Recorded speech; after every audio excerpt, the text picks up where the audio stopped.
Hello दोस्तों, स्वागत है आपका mysterious stories zone YouTube channel पर, जहां आपको सुनने को मिलती है डरावनी और रहस्यमयी कहानियां।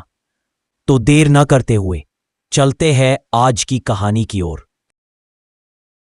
ठंडी हवा की तेज गूंजती हुई आवाज, बर्फ से ढकी सड़कें और मौत सा सन्नाटा। यही था कनाडा के उत्तरी इलाकों का जंगल, जहां अनजाने में भी लोग कदम रखने से डरते थे, क्योंकि वहां एक पौराणिक शैतान की छाया मंडराती थी। वेंडिगो, ऐसी आत्मा जो इंसान के अंदर भूख भर देती है, इंसानी मांस की भूख। कहते हैं वेंडिगो उतना ही बड़ा होता जाता है जितनी जान वह निगल लेता है। कहानी शुरू होती है आरव से, एक भारतीय वन्यजीव प्रलेखक जो अपने करियर की सबसे खतरनाक यात्रा पर निकला था। उसके साथ थी उसकी टीम, उसके दोस्त विक्रम और अंजलि, और एक स्थानीय गाइड लियम। उनका मकसद था ऐसे जंगलों में दुर्लभ जानवरों की डॉक्यूमेंट्री शूट करना जहां अभी तक कोई कैमरा नहीं पहुंचा। रात पड़ते ही वे एक जर्जर लकड़ी के केबिन में ठहरे। बाहर की हवाएं जैसे दरवाजे से टकराकर चीख रही थीं। लियम ने टॉर्च की रोशनी कम करते हुए कहा, अगर जंगल से कोई अजीब चीख सुनो तो बाहर मत निकलना। यहां सिर्फ भेड़िए नहीं, कुछ और भी है।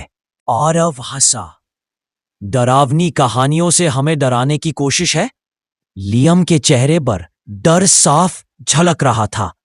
ये मजाक नहीं, यहां इंसान भी गायब हो जाते हैं। उस रात अचानक दूर से एक लंबी भयानक चीख गूंजी, जैसे किसी को जिंदा नोच नोच कर खाया जा रहा हो। अंजलि डरकर उठ बैठी। ये कौन था? लियम ने धीमे स्वर में कहा, वेंडिगो। अगली सुबह बर्फ पर खून के दाग मिले और एक आदमी का फटा जैकेट। जंगल में जाते ही माहौल और अजीब होता गया। पेड़ों के बीच एक गलती सी परछाई बहुत तेजी से भागती दिखी। लंबी, बेहद पतली, चमड़ी हड्डियों से चिपकी और आंखें लाल जैसे भट्टी में जलती आग। विक्रम ने कैमरा ऑन किया।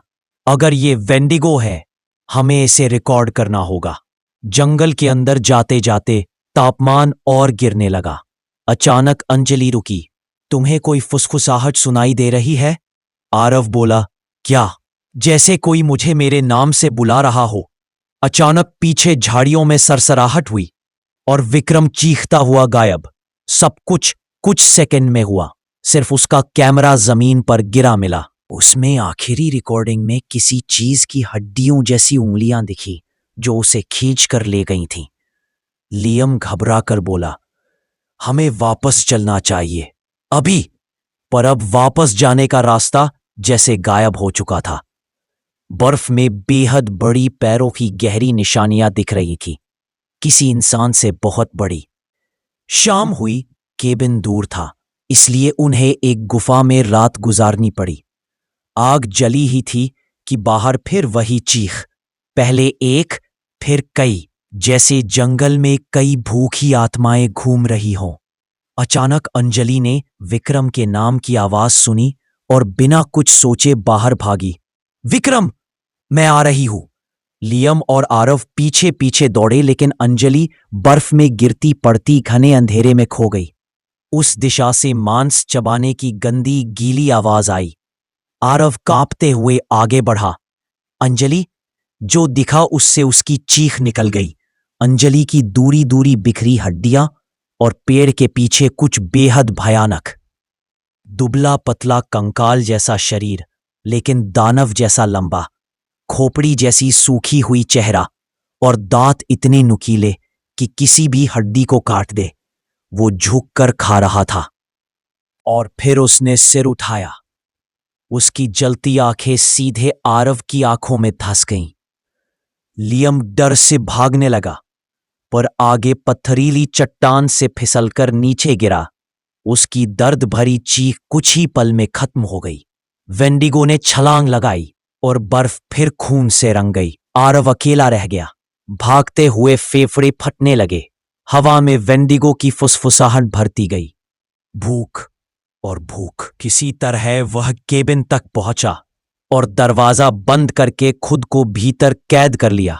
उसकी सांसें तेज, हाथ कांप रहे थे और बर्फ पर वेंडिगो की उंगलियों के निशान खिड़की तक आ पहुंचे।